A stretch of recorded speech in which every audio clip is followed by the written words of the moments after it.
If you've been listening to the Eat More Carbs podcast, you know that Reilly and I are both in our running era. To make sure that we're properly fueled for training, we're using both carbohydrates and 2 Before. 2 Before is an all-natural pre-workout designed to enhance athletic performance through the benefits of New Zealand blackcurrant berries. Studies have shown these berries to increase vasodilation and prime the body to kickstart muscle recovery. These antioxidant-rich berries have a sweet and tangy flavor and will level up your performance and recovery. Use code Reilly for 20% off 20 packs and multi-serve packs online at 2before.com. This is the Eat More Carbs podcast.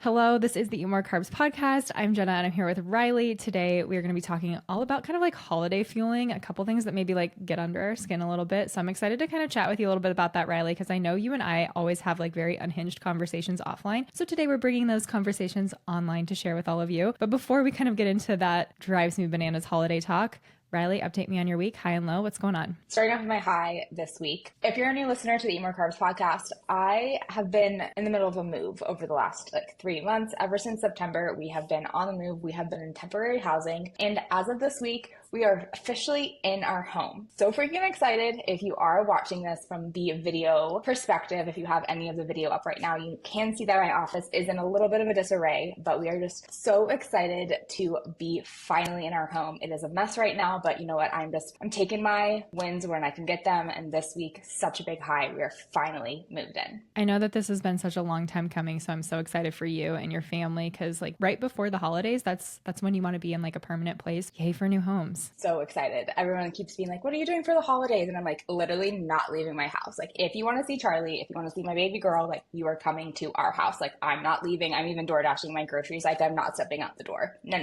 I love that though. I think that's exactly what you should do. So that's great. Tell me about your low though. What's been the downside of your week? If you are a new listener, I am currently first-time mom. I have a little girl who is almost 11 months old, which is wild. I don't know where time is like going. It makes me feel so old. Charlie is our daughter, and kind of related to the move, we had to establish a new pediatrician because we had a pediatrician from where we moved from. We really liked him, but now that we're here, we have to make sure that we have good medical care for Charlie. I have shared this as a low before, but Charlie has a really small head, which she doesn't look like she has a small head, but she has like a head that's in like the 3rd or 4th percentile, which is very concerning. Like, we're that dietitian, like we like numbers, and like I was a big baby, like I was always in like the 99th percentile, and so Charlie's trending on being really small, and also her head is like less than 5%, which I've been a little stressed out by. The physicians never seem to be really worried about it because she's, you know, tracking on her normal growth curve. We established care with this new pediatrician in town, Dr. Brown. She's amazing. She's super nice. She does concierge medicine, which is, you know, kind of similar to what we do at RBSN with the concierge nutrition. I really liked her approach and her care overall. At our first appointment, we were talking about Charlie's like head size, and she looks at me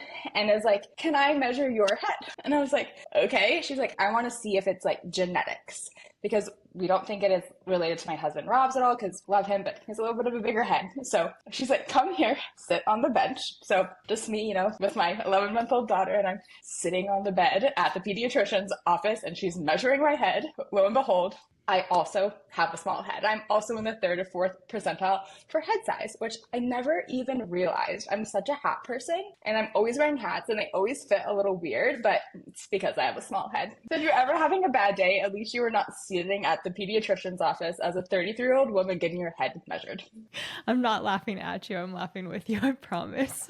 Yes. So, I mean, every time these things happen to me, at least I'm like so excited to come and share with you and all the listeners on the Eat More Carbs podcast, because at least you can, you know, laugh with me, not at me. Does it clear up any of your stress around like Charlie's head size, knowing that it's like probably a genetic thing? Yeah. And she's like hitting all of her milestones, so we haven't been super worried about it, but like now it like all makes sense. We love it when everything just comes together and then we understand. We know the why. Yes. As we like to say at RBSN, it is a full circle moment. So that was a full circle moment for my low. A little bit of a funny story. So hopefully your high and low is a little bit better than mine. I don't think they could get any better than getting into a new home, but I think I've got a close second in that I have a visitor in my home. My brother is here. He's visiting from Colorado. I'm very, very close with my siblings. If you don't know, I have an older sister and a younger brother. So my younger brother is here for a couple of days. We're going to the Cardinals game, which is going to be super fun. I've actually never been to an NFL game. So this is my first time going to see a pro football game. I've been to a lot of other pro sporting events, but never NFL. So I'm excited. We're excited. I'm happy that that he's here. So shout out to him for coming to visit us. My low, this is so ridiculous. This is a me being ridiculous thing. And when you hear this, you're going to be like, what is wrong with you? I went to go get my hair cut the other day. It looks great, by the way. It looks so good. Thank you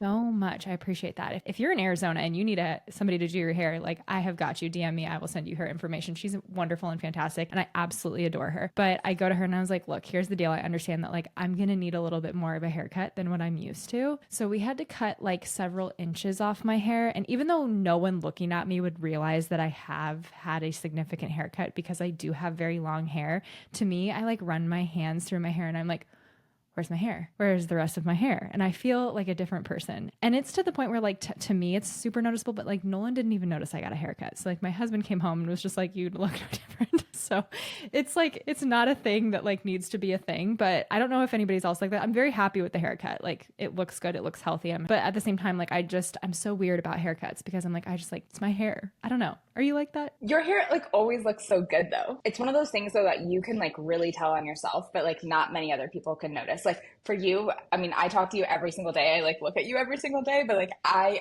just thought your hair looked really good because your hair is always longer than the video feed. So I can never like tell if it changed length, but it does look really good. So even if it's shorter and you feel weird, you look great. Thank you. I appreciate that. It looks healthy. And at the end of the day, like we want healthy looking hair. So I said to my hairstylist, do what you need to do to make it look nice and presentable. If there was some damage, after being outside and in the sun and in the pool in the summer, sometimes you gotta change it up a little bit. But speaking of being outside, things that are changing in our lives, every week we're updating you guys on our training. Reilly and I are both running half marathons. I'm running one in January. Reilly is running one in early spring. So Reilly, what does training look like for you this week? So my training update this week looks a little bit different because now that we've moved back into a house, I finally have my home gym back, which I'm so freaking excited about. So my training update for this week incorporates a lot more strength training. I'm finally have my squat rack. I'm finally going to be able to do some of that strength training. So I'll be doing strength training about 3 times per week. And then because I've incorporated that this week, I'm cutting back on my mileage a little bit just because I've, increased another area of fitness. So I'll be doing, 2 runs that are about 4 miles, and then I'll have a longer like 6 to 8 mile run this upcoming weekend. That sounds great. And yay for your home gym being back too. I know that that's one of the big things. I mean, I'm sure you missed a lot when you were not in your home, but one of those being your home gym. Yeah.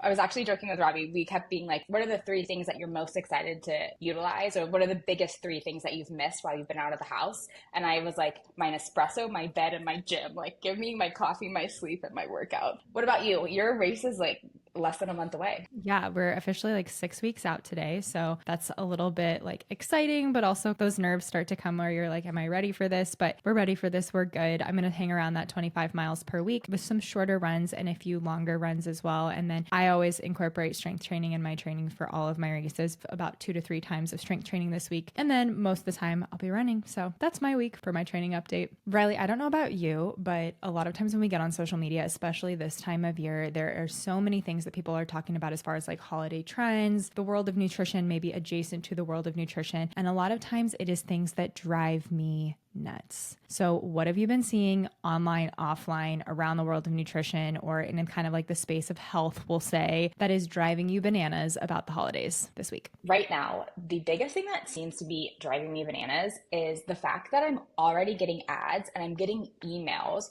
for people who want to have brand partnerships for GLP-1s because they are already wanting to go after the individuals who might feel guilty after holiday eating. And I'm just not ready for it. Like, it's not even Christmas yet. And we're already getting ready for that, like, beginning of the year, that diet trend that we unfortunately see every single year. And that's what's driving me bananas. I get probably 3 emails a week for these new products. And it's like, help people overcome their holiday eating with a GLP-1, and I'm just freaking over it. And I know that's not necessarily related to the holidays, but it just makes me mad that we're overlooking the holidays. We're not even focused about like the joy that food brings or the joy that the holidays bring. We're already trying to figure out how we can market and put diet culture on the holidays, and we're not even there yet. I agree with you. I think that just in general, when we look at things and how quickly we want to jump from one like section to the next, like when you go into the store and there's already like, I don't know, Valentine's decorations up and it's like, what is going on. Like nowadays you start seeing like Thanksgiving things that are in September and Christmas things in October. And it just seems like we're just jumping right from like one stage to the next without like stopping, pausing, and enjoying. So hearing you say that just kind of reminds me of like all of that conversation that goes along with like New Year's resolutions. And more often than not, people set some type of a New Year's resolution that has to do with a body weight modification. And if that's like your goal and if that's what you want to work in, okay. But like at the same time, like why aren't we looking at other things that like happen in between now and New Year's? Like it seems like you said, there's just like this whole jump over like the joy that comes along with the holiday season. So many holidays and fun things to celebrate, getting together with family, enjoying food that happens in December. And we're just like, no, let's just jump ahead, kind of missing out on some of those things that we might want to pause, slow down, and enjoy. I think it is such a good reminder because we are so like food forward and positive nutrition at RBSN. And you and I talk about this all the time. And we also are talking about our clients with this approach every single day. And when we go on social media, we're in our little space where it's positive nutrition, food forward, let's eat more carbohydrates. Like if you're listening to this podcast for the first time, it's literally called Eat More Carbs. Like we are food positive here. We love to fuel. And like a good reminder, even though it is really frustrating, that there is so much of that like shenanigans out there. Shenanigans, such a great word for it. Like all the stuff that I'm seeing right now that's like nature's Ozempic and then just inserting some ridiculous solve for that. I'm not even going to get into like the ridiculousness that I have seen online with what that could potentially be. But there is just so much out there that we're just forgetting that there is so much more to life, so much more complexity around like holidays and fueling and fun and food than we're giving credit to. It's just like, oh, here's just this one thing that you can change. And all of a sudden this like is going to be this magic turnaround for you. And like, we maybe aren't addressing like the why behind it, which we talk about so much with our clients and with you guys at RBSN, and why that's so important to address versus just being like, here's a Band-Aid, let's move forward. On the topic of shenanigans and nature's Ozempic, have you seen Kourtney Kardashian's product? The gummy like vitamin situation? Yeah, I can't. For you all listening, it doesn't work. It's a marketing gimmick. Please do not buy it. It drives me freaking bananas. I know we're off topic because we're not necessarily talking about the holidays now, but I feel like this stuff is all intertwined. Like, just like you said, we seem to always just be like jumping to the next thing. And we're always so focused on what supplement can we take to,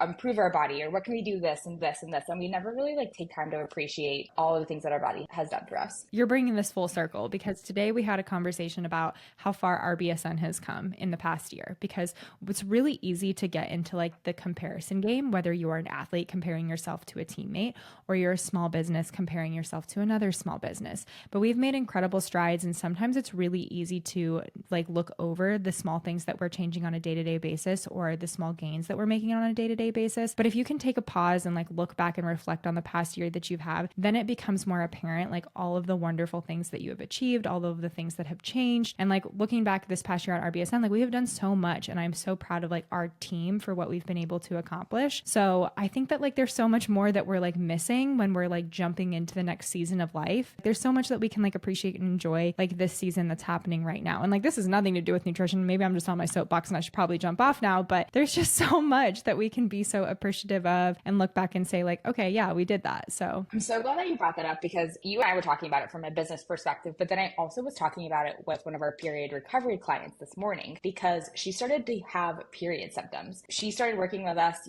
at the end of August, and she's really put in some work over the last couple of months. One of the things that we were doing today was reflecting on how far she had come. Sometimes, especially with period recovery, and just like you said, when you're, constantly working on things, you have a goal that you're after, you sometimes forget the little wins that come up during the journey. It was so crazy for her to kind of look back at her plates and to, look at her mindset with fueling, because where she was like, 4 months ago, or even at the end of July, is so different from where she is today. But it wasn't until she really looked back at that time that has accumulated that she was like, wow, I've actually come so far. Yeah. And it's really easy to kind of overlook that. So if you're listening to this podcast right now, like take a couple minutes, reflect on all the things that maybe you have accomplished in this past year, focus on what you have done, because you can be proud of that. And it's okay to acknowledge that and feel proud for all of the things that you've maybe changed or all of the accomplishments or positive things that have happened in the past year. So you mentioned earlier that you were scrolling and there's a couple things that came up. So what are some things that like are driving you bananas right now that you saw this week? I don't know if it's anything that I necessarily saw this week online, but it's something that I've noticed as a trend for holiday meals and holiday conversation in the past. And that is people that comment on changes that they maybe see in your physical appearance at a holiday meal. It is never appropriate to comment on how somebody's body has maybe changed. We don't know what's going on in their life. They might be preparing to have a baby. They might be struggling with something. They might have something underlying going on. It's just never appropriate. But I feel like when you're with family and friends who feel very comfortable, it becomes really easy for them to feel like they should say something. And even if we're kind of assuming positive intent that they're hoping what they're saying is a compliment or what they're saying expresses concern or something like that, it's just never okay. And I don't know why it comes up at holiday meals, but that drives me bananas. So how do you navigate that? As a dietitian and somebody who has shared about your relationship with food and how you have succeeded so much with your positive relationship, how do you navigate that? I think you kind of have to like recognize that if it happens, you need to have a plan of action, because there are certain situations in which it might be okay to respond and you might have a good relationship with that friend or family member to say, there are so many other things that have happened positively in my life and none of them have to do with what I look like. I love to say that like what I look like on the outside is the least interesting thing about me. And I know that that's something that we kind of like throw around behind the scenes here a lot. But then there are other situations in which like it might not be in your best interest to respond to that friend or family member. And so just taking a moment for yourself and saying, okay, I'm choosing to just move this conversation in a different direction without even really acknowledging or engaging in that conversation, just because it might not prove to be anything positive for you or the other person involved. So it's really up to the person. Oh my gosh, it all depends. It really does all depend on whether or not that's a situation in which you feel comfortable talking with someone about it, because there might be situations where it's a good learning moment for someone, but then there might be situations where it also is just not worth your time, your energy, and your like mental peace to engage in a conversation that has to do with, how your body may have changed in the past year. I agree with you. I am taking like a very, very similar approach where most of the time, actually, I have found that, and this might be selfish of me, but most of the time I'm like, I'm not even going to fight you on this because I know that you're not ready to hear what I have to say, especially if it's like something, a comment on me. And that's something that my eyes were really open to over the last, 2 years as somebody who got pregnant and then was in that postpartum period. My body has looked very, very different over the last 18 months. And there's so many comments that come my way and I don't even have the energy or the care to respond to those. But if you say something about my body or somebody else's body in front of my daughter, yes, she's only 11 months old, but like I'm correcting that behavior. And I think that's like, we should start that from a young age, because we don't want, the next generation to have to grow up with the kind of things that, you and I have had to navigate, or we're hopefully, diminishing that or lessening that, your daughter and your daughter's friends and peers will go through. So I like that that's the approach that you're taking. If you have like questions about how Reilly specifically navigated a lot of those body changes, we're going to go ahead and link all of Reilly's pregnancy episodes. Reilly talked a lot on the Eat More Carbs podcast about how she navigated that time, all of the positive work that she did before, during, and after. So we'll link all of that. It's a whole series, and we're really thankful that she shares that experience, because we don't always have that to like lean back on and like hear how someone else navigated that time. So we're going to link all of that in the show notes. So that way, if you're curious about how Reilly did navigate that from a positive nutrition standpoint, you can look into all of that. And even if you're not pregnant, it's also a great listen just to talk about like body changes and that navigation. So we talked about some things that drive us bananas, but not everything about the holidays is all bad. So before we kind of sign off, what is like one of your favorite like holiday traditions or things that you're looking forward to with the holidays?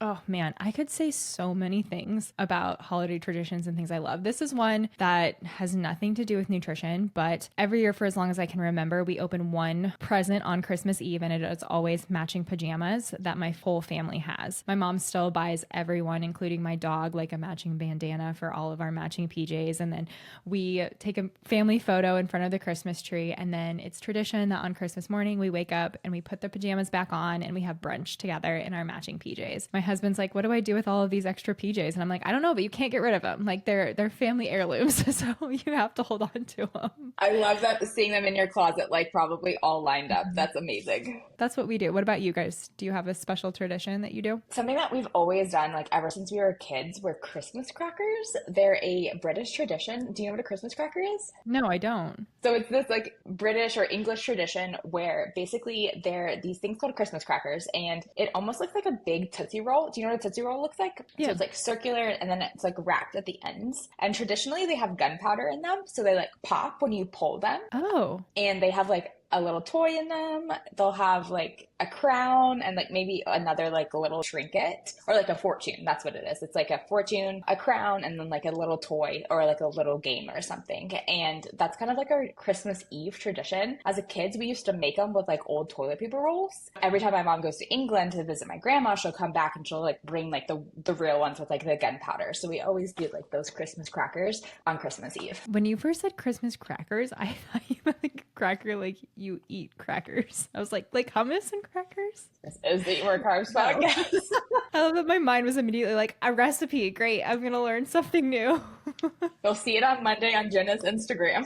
Oh my gosh. I love that though. Such a fun tradition, and it also doesn't have to do with food. That's the wonderful thing about like holidays is that you can have traditions that do have more involvement with food, but then there are also traditions that don't have anything to do with nutrition, and they're all fun. We're going to be doing a whole kind of like series, I guess, on holiday things the month of December, just because there's so much going on. And we really realized that for a lot of people, sometimes navigating the holidays, especially from a nutrition standpoint, can be a little bit more challenging. So you can tune in next week for another kind of fun, festive, fueling episode that we're going to do. But just as a big announcement to everyone who's listened to the Eat More Carbs podcast, first of all, thank you so much for joining along and listening to this past year. We are so incredibly thankful. We wouldn't be here without the support of all of the listeners, liking, subscribing, reviewing, and sharing with friends and family. Like, it is just such a great thing that Reilly and I get to do as part of RBSN is this podcast on a weekly basis. With that being said, big change coming up is that episodes will no longer be going out on Tuesdays.